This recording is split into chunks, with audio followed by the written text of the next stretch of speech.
Bienvenue dans un nouvel épisode des Histoires enchantées de la chaîne Maman P, le podcast qui t'invite à explorer les profondeurs de la sagesse à travers des contes inspirants pour petits et grands.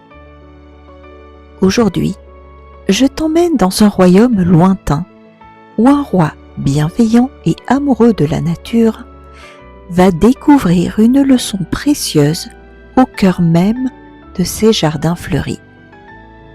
Dans ce conte émouvant, intitulé Les jardins du roi, chaque plante, chaque arbre et chaque fleur porte un message sur l'importance d'accepter notre singularité et de s'aimer tel que l'on est. Installe-toi confortablement et laisse-toi emporter par cette histoire qui nous rappelle qu'il n'y a pas de plus belle contribution au monde que d'embrasser pleinement qui nous sommes. Alors ouvre grand tes oreilles et laisse les parfums envoûtants et les couleurs éclatantes de ces jardins t'inspirer. C'est parti. Il était une fois un roi bon et juste qui avait pris beaucoup de soin à agrémenter les immenses jardins de son château avec toutes sortes d'arbres, de plantes et de fleurs, tout aussi beaux, majestueux et parfumés les uns que les autres. Ces jardins resplendissaient de beauté et offraient un spectacle inégalé à 1000 lieues alentour. Il prenait un plaisir chaque jour renouvelé à se promener dans ces jardins habillés par autant de grands arbres dont les cimes tutoyaient les nuages que de petits massifs de fleurs aux couleurs changeantes et aux parfums enivrants. Un jour, le bon roi dut s'absenter pour un voyage officiel. À son retour, il n'avait qu'une hâte, retrouver les couleurs, les parfums et la composition harmonieuse de ces jardins. Il eut un choc en constatant que les plantes et les arbres qu'il aimait tant étaient en train de mourir et sécher. Il s'adressa au pin, autrefois majestueux et plein de vie, et lui demanda ce qui avait bien pu se passer. Le pin lui répondit avec un air triste. « J'ai regardé le pommier, et je me suis dit que jamais je ne serais capable de produire d'aussi beaux et bons fruits qu'il ne porte. Je me suis découragé et j'ai commencé à sécher. » Le roi alla trouver le pommier qui, lui aussi, était sur le point de mourir. Il l'interrogea à son tour et celui-ci dit avec un air plus triste encore, en regardant la rose et en sentant son parfum enivrant, « Je me suis dit que jamais je ne serais aussi agréable à regarder et aussi parfumée qu'elle. C'est alors que je me suis mis à sécher. » Comme la rose était elle-même en train de sécher, il alla lui parler et elle lui avoua, avec l'air le plus triste du monde, « Comme c'est dommage que je n'ai pas l'âge de l'immense érable sage planté au loin. Comme c'est dommage que mes feuilles ne deviennent pas aussi dorées comme les siennes à l'automne. Dans ces conditions, à quoi bon vivre et faire des fleurs, aussi parfumées soient-elles ? Je me suis donc mise à dépérir. » C'est alors qu'une toute petite fleur attira l'attention du roi.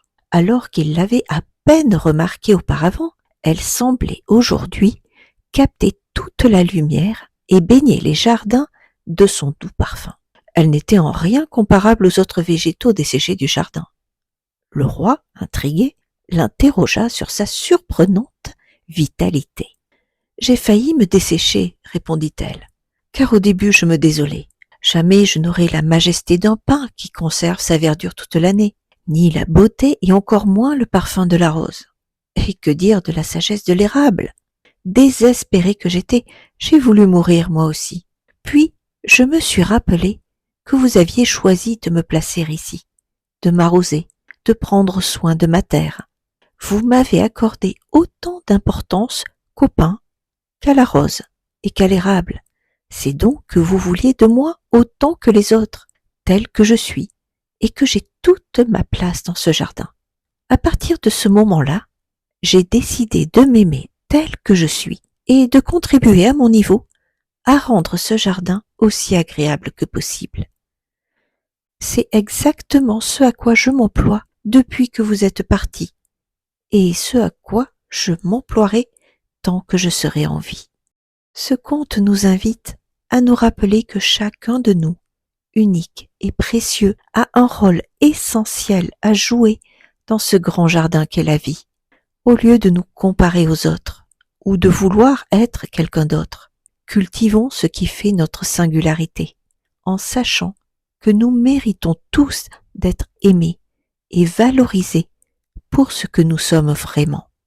Alors, prenons le temps d'encourager nos enfants et nous-mêmes à se regarder avec bienveillance, à reconnaître leurs qualités et à s'engager chaque jour à donner le meilleur d'eux-mêmes.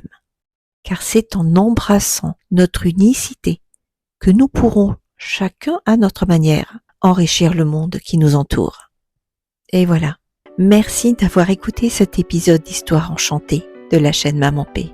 J'espère que l'histoire du Jardin du Roi et de ses plantes t'a touché et inspiré à voir la beauté et la valeur unique de chacun, peu importe notre apparence, notre âge ou notre taille. Et si ce conte t'a plu, n'hésite pas à le partager avec ceux que tu aimes et à en parler autour de toi pour transmettre ces valeurs de bienveillance et de respect de soi.